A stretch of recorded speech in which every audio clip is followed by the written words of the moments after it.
بسم اللہ الرحمن الرحیم۔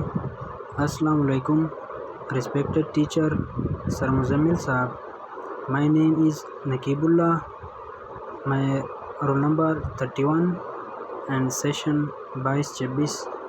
Today my presentation topic is oncogenes and cell cycle dysregulation in cancer. اسی topic کو سمجھنے کے لیے سب سے پہلے ہم آنکوجین کو سمجھتے ہیں کہ آنکوجین کیا ہے۔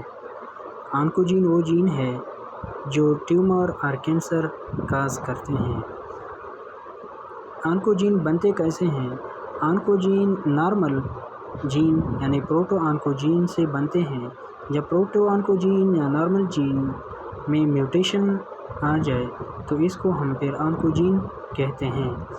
آنکوجین سیل کو نان سٹاپ گرو کا سگنل دیتا ہے، جس کو ہم کینسر پھر کہتے ہیں۔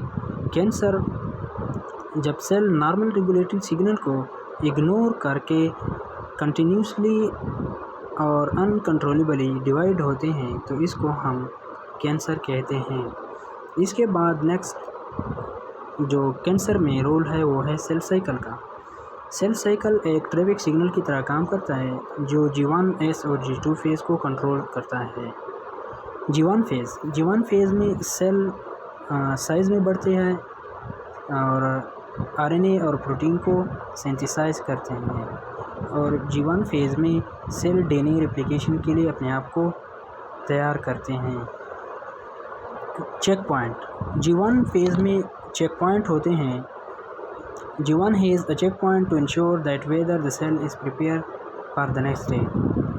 G1 فیز میں جو چیک پوائنٹ ہوتا ہے وہی چیک پوائنٹ سیل کو چیک کرتے ہیں کہ کیا یہ جو سیلز ہے یہ نیکسٹ سٹیج کے لیے تیار ہے یا نہیں۔ اگر تیار ہے یعنی اس کا مطلب یہ ہے کہ اس میں انف RNA اور پروٹین سینتھیسائز ہے اور DNA ریپلیکیشن کے لیے اس نے پریپریشن کی ہے، تو پھر یہ اس فیز میں چلی جاتی ہے۔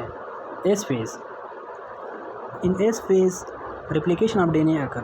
ایس فیز میں DNA کی ریپلیکیشن ہوتی ہے اور چیک پوائنٹ اس میں کوئی بھی نہیں ہے، یعنی there is no check point in S phase and the cell enter into the G2 phase directly.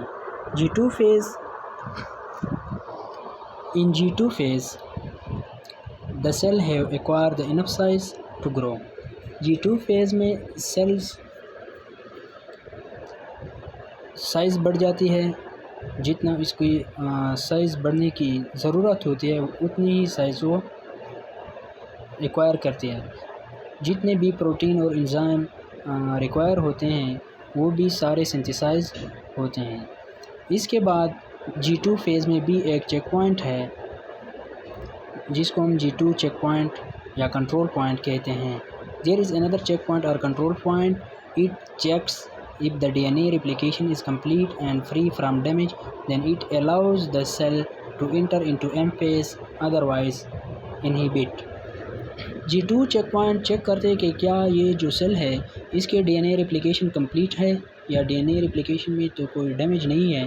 اگر DNA ریپلیکیشن بھی کمپلیٹ ہے اور اس میں کوئی ڈیمیج بھی نہیں ہے تو پھر یہ سیل کو اجازت دیتی ہے کہ وہ M فیز میں چلا جائے، ادروائز اس کو پریونٹ کرتے ہیں۔ اب اگر کسی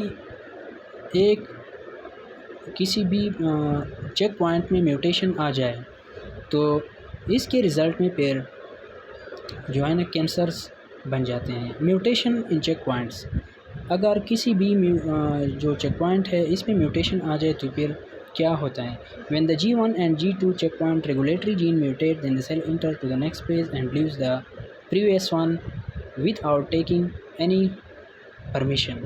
اب اگر G1 یا G2 چیک پوائنٹ کے جو ریگولیٹری جین ہے اس میں میوٹیشن آ جائے تو پھر سیل اگلے سٹیج میں بغیر اجازت کے چلے جاتے ہیں۔ اگر اس کی سائز کم ہو تو جو چیک پوائنٹ ہے وہ اس کو چیک کیے بغیر اجازت دیتے ہیں کہ اگلے فیز میں چلی جائے، یا جو اس کے لیے پروٹین یا انزائم جتنے ایکوائر ضرورت ہوتے ہیں وہ پوری نہیں ہوتی تب بھی سیلز اگلے فیز میں چلی جاتے ہیں۔ تو hence the cell divides abnormally and this has a rapid division of cell cause cancer. اب جو سیلز کی ڈویژن ہے وہ اب نارمل ہو جاتی ہے اور بہت تیزی سے سیلز میں ڈویژن ہوتے ہیں جس کو ہم کینسر کہتے ہیں. Thank you so much for watching.